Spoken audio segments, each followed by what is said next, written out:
I'm Troy Haines from theSPACE Australasia here with Christine Doan from Startup Tablelands. Christine, you're not 100% at the moment, so unfortunately couldn't make the trek over to Albany. But thanks for taking the time to share the experience of Startup Tablelands, the challenge that we started 12 months ago. I mean, here we are at Albany, sharing what we've achieved over the last 12 months. But before we get into that, did you want to just share a little bit about who you are, your experience with Segra, your experience and why Startup Tablelands? Yeah, I think that Segra has a lot to do with Startup Tablelands, actually, because I'm sort of a Segra devotee. In fact, I'm quite devastated to be missing this conference. Yeah, well, that knee's just not letting me out of the far north yet. But what I've seen at Segra is a lot of people who are really devoted to regional economic development and to thinking differently about it. And it's really inspired me to keep working in my own direction, because that's one of the things that Segra does for you, is it sort of brings ideas together, but it also seeks out individuality. So it seems as though we're a natural pair, Segra and me, but Segra and Startup Tablelands, or theSPACE cans, are also a natural pair, because the time has come where the regions cannot let the cities run away with entrepreneurialism, with technology, with internet business. We can't let them do that. We actually have to get down to business, the business of being global citizens, and using the innovation and the drive and the enthusiasm that we have in regions for our regions to push us forward into the brave new world. And I think, that's a pretty big picture way of looking at it. I can tell you in more detail why Startup Tablelands, but that's sort of where I'm coming from. I think the regions have a unique opportunity here because technology is enabling us to play in this global marketplace. So whilst the capital cities are doing their thing in tech focused and creating apps and all that sort of thing, we have a uniqueness that we can bring to this whole space, but it's critical work because we are in this global marketplace. The regions aren't excluded, so we need to have systems, structures and networks around us to help support, bring people along into the 21st century. I couldn't agree more. So Startup Tablelands, did you want to tell us a little bit more about that? Because we've been working intensely, I guess it was for about 5 months, 6 months as part of a program which we accelerated as part of the Segra challenge, but then there was a little bit of a backstory about theSPACE cans and helping to form Startup Tablelands. Big backstory. Every instant success has a big backstory. We haven't become an instant success yet, but we still have the big backstory. Yeah. And really, to my way of thinking, part of the big backstory is my admiration for what you've been doing, for you personally, for what you've done in business, for your entrepreneurial attitude, for your leadership in the far north. All you have to do is look at a map of Queensland where the tech star bubbles are, and man, Cairns stands out like this bright star north of Brisbane. That's due largely to you and theSPACE cans. So ever since meeting you, and that seems like a long time. It seems like forever that we've known each other. It seems like forever. It's a long time. 4 years? 5 years? 5 years, yeah. And I've really been inspired by everything that you do. So Startup Tablelands basically we're standing on the shoulders of theSPACE. And I know that you're standing on the shoulders of other entrepreneurial ecosystem builders. Yep.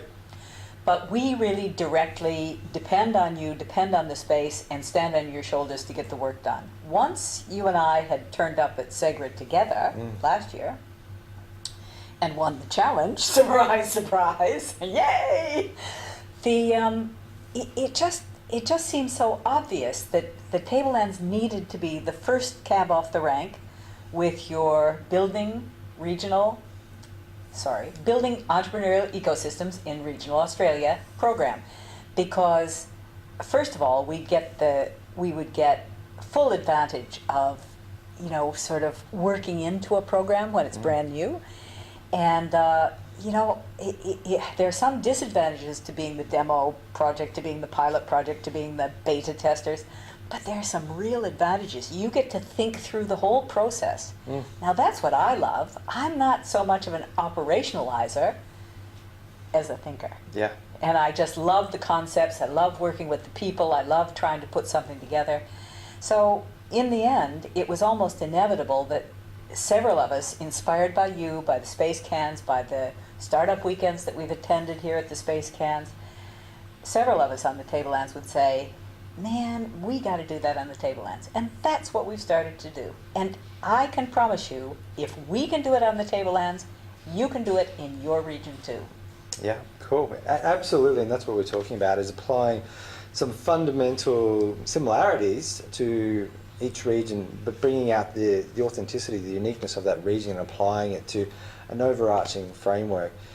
So it's, like I said, been 6 months, but prior to that, so we well, with some help from us, but a lot of work from you brought together a championship team. So we're a team of champions. Well, yes, we call ourselves the drivers. And all of us are taking your course, building entrepreneurial ecosystems in regional Australia. We've all learned an amazing amount, just an amazing amount doing that. We've focused on our own businesses. We've focused on Startup Tablelands as a business, as an eventual social enterprise. We've focused on the bigger picture of what entrepreneurialism is. But, you know, we've done it with this very, very specific Tablelands perspective. Yeah. Because to me, the thing about globalization is that you've got the whole world out there to be your market. But don't sell the same stuff everybody else is selling. If you're the Tablelands, don't pretend to be Hollywood or Nice, or, you know, don't pretend to be anybody. Figure out what your very treasured, most unique identity is, and sell that sucker. Yes. Don't sell anything else. Sell what's unique about you. So that's taken us, of course, in the direction of combining innovation and agriculture, because we are dependent on agriculture on the Tablelands, as so many regional areas in Australia are, certainly the rural and remote ones. And we think that we've really got a winner looking at innovation, agriculture, pulling those together. And it isn't that we didn't have innovators, inventors in the agricultural realm before. We've still got them. They're a little hard to pull into the tent because they're pretty individualized. They're hardy individuals who are out there taking care of themselves and doing their thing. They're busy. But in fact, as a region, as an area, as a geographic focus, each one of us, regionally, rurally, remotely, is going to have to think really hard. What's my specialty? How is my specialty different to anybody else's? And how can I take that to the world? And what are the opportunities? Like in a regional settings, often tourism and agriculture can be seen to be like predominant industries. And I read a report recently that ag and ag tech, they're looking to be a $100 billion industry in Australia by 2030. So it makes sense to apply a focus to that. And since working together, we've managed to secure an international competition for the Tablelands. Did you want to talk a little bit about the Future Agro Challenge? I'd love to talk about it, although I've been not so much involved with that. Personally, I've been involved with other aspects of Startup Tablelands, but once again, you pointed us towards an opportunity, which was the Future Agro Challenge, which is a global challenge for agriculturalists who have innovation as their strong point. So each region that supports or sponsors a Future Agro Challenge is allowed to send a team to South Africa in 2017 to compete. First of all, we have to get through the competitive phase in our own backyard, and ours will be delivered.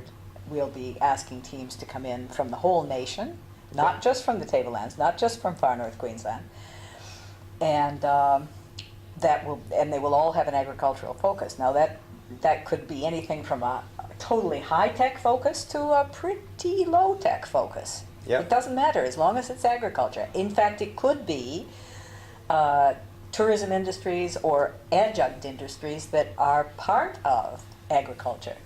So we've seen the Future Agricultural Challenge as a real feather in Startup Tablelands' cap. Well, it's as the national host for Oh, yeah. for an international competition. So having to run a competition to bring together a lot of the smart innovators throughout the country and recognise them, it just helps to start really building out that ecosystem around agriculture, not just locally but nationally, and then connecting them internationally. So it was one of the requirements as national host is to raise sponsorship to send the winning team over to South Africa this year to compete in an international competition. So it's a shout out. I think the applications close on the 1st of November for the Agro Challenge. So anyone out there that knows someone that's doing something really cool in the agronomy space, go to the fac.startuptablelands.org, I believe is the website, but I'll confirm that with you all when I'm here in person.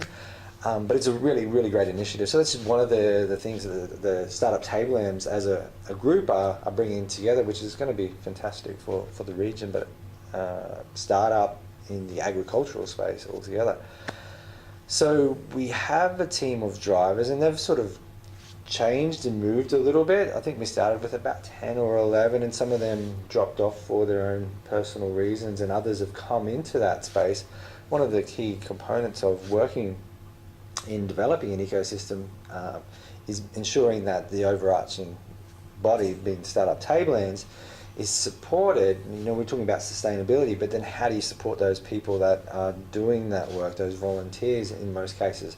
So as part of that, we are working with those individuals to build out their own startup innovations, whether it may be even a freelance business, and we're even working with someone on the Tablelands to be that startup innovation coach, so that essentially the role that we play is essentially to enable people within the region. So by enabling a coach in the region, working with Will, who's really excited to fulfill that role, it does add that level of sustainability because you've got that capacity building within that region. Is there anything else that you wanted to sort of share in terms of, you know, Startup Tablelands, where it's come from, where it's going? I think mostly because we don't want to witter on endlessly on video. Yeah. Anyone who's interested, anyone from SEGRA who's interested in knowing more, they can get in touch with you, they can get in touch with me, we'll put those at the end of the video, and they can get in touch with startuptablelands.org. And we're really happy to share our experience because we feel like we've learned a lot and we still have a lot to learn. But one of the things that will really encourage that is to have a real interaction with other remote, rural, regional areas. Yeah. And it's one reason that I'm really sick at heart that I can't make SEGRA this year, because I think there's a great opportunity to really encourage that, to build up that melting network. pot, Yeah. build up our national network Yeah. as well as our regional one. Yeah. But the other thing I'd like to do is to say thank you, Troy. Oh. Thank you so much. That's cool. You're just the best. Thanks, Christine. I really appreciate that.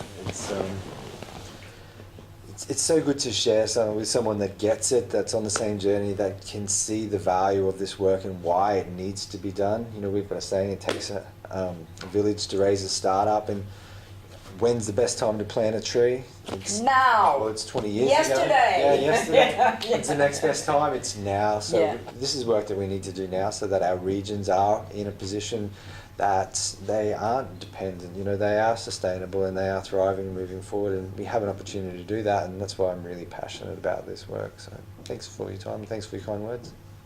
Thank you. Cool. What's the potential